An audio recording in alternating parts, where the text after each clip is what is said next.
Un gran fracaso para Maduro y la causa venezolana sobre el territorio del Esequibo, que actualmente se encuentra de facto bajo control de Guyana, ya que luego de negociaciones, en parte impulsadas por Brasil, pero también como consecuencia de presiones internacionales de Estados Unidos y el Reino Unido, Venezuela ha decidido ceder diciendo que no se iniciarán ningún conflicto militar para luchar por el control de ese territorio disputado, que en la práctica la mayoría del mundo reconoce bajo control de Guyana. Todo eso lo vemos a continuación y vamos a ver por qué pasó esto y las consecuencias que esto puede tener a nivel electoral, ya que vienen elecciones presidenciales al interior de Venezuela.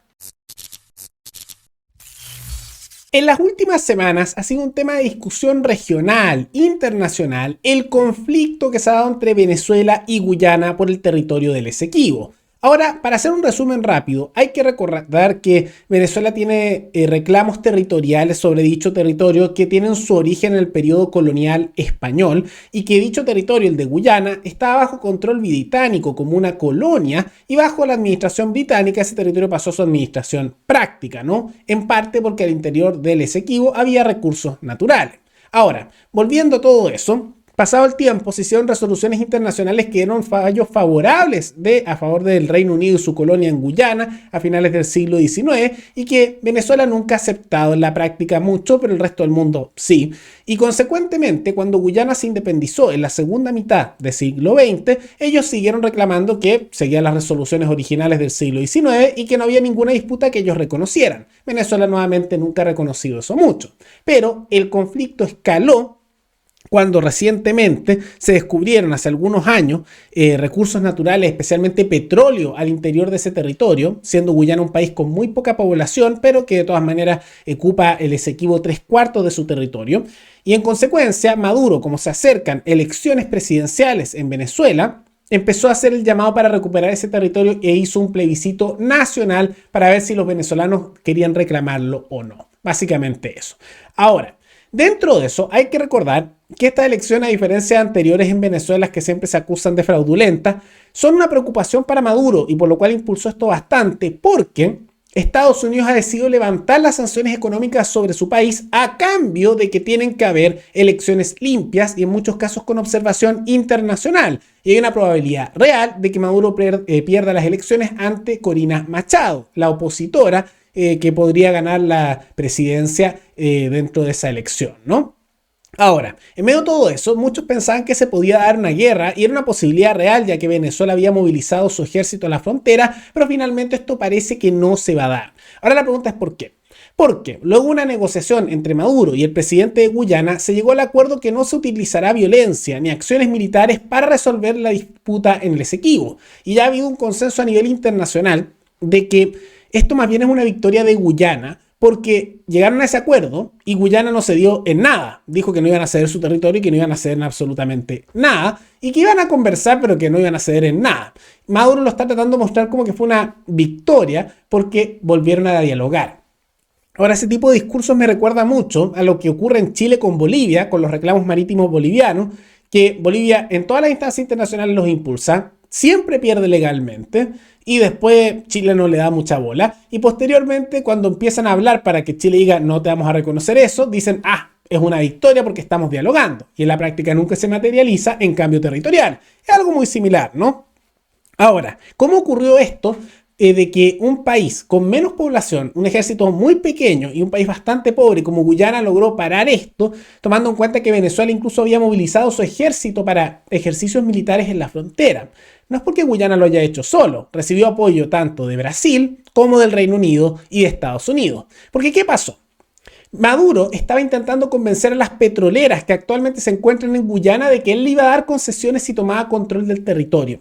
Esas empresas, la mayoría vinculadas a Estados Unidos, no le quisieron hacer caso y lo dejaron de lado. Ahora la pregunta es ¿por qué? Porque Guyana firmó una serie de acuerdos con empresas inglesas y de los Estados Unidos para darle concesiones importantes de recursos naturales, tanto minerales como ese petróleo, en el Esequibo. Y por lo mismo, estas condiciones son muy favorables, sumado también a que son una democracia más plena que lo que es el fracaso venezolano a nivel democrático bajo el chavismo, ¿no? Y en consecuencia, se aseguraron eso. Y al mismo tiempo, Brasil no quería ningún tipo de conflicto en su frontera y empezó a presionar para que no hubiera guerra y se mantuviera todo más o menos estable, incluso movilizando su ejército en la frontera.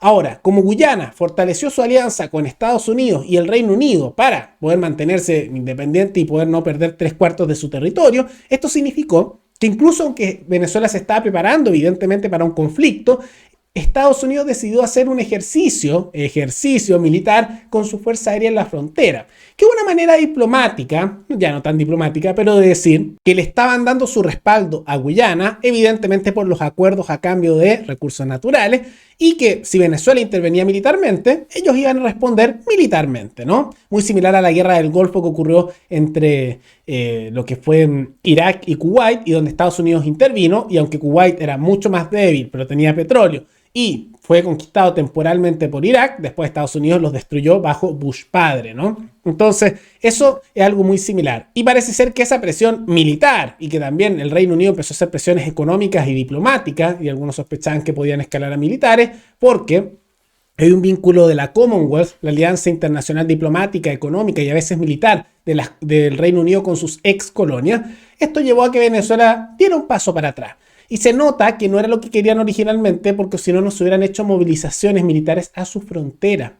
Es un cambio importante. En la práctica, Estados Unidos y el Reino Unido pusieron sobre la mesa, y en menor medida Brasil, armas y presiones económicas y dijeron: atrévete a intervenir en Guyana, tenemos intereses económicos ahí, no se tocan.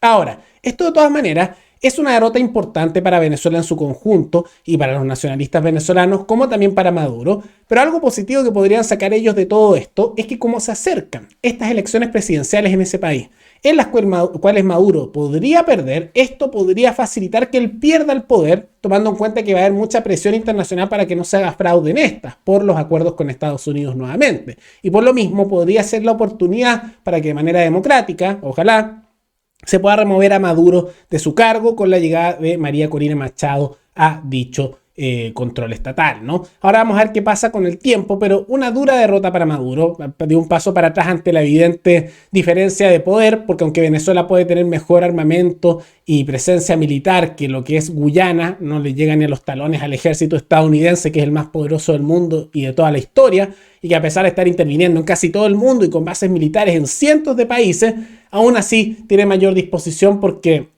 el aparato industrial militar estadounidense es brutalmente enorme y en consecuencia tuvieron que dar un paso atrás. Pero más allá de todo eso, ¿creen que esto le afecte en la elección presidencial a Maduro? ¿Podría perder el cargo? ¿Hará fraude o no? Y simultáneamente, ¿qué les parece esta derrota importante de Venezuela que parece haber asegurado, al menos por ahora, el futuro de Guyana y el control de esta sobre el Esequibo? Todo eso coméntenlo abajo. Y recuerden que pueden recomendar temáticas de análisis, noticias, tanto de América Latina como de otras partes del mundo, para otro video. Nos veremos en el siguiente programa. ¡Hasta luego!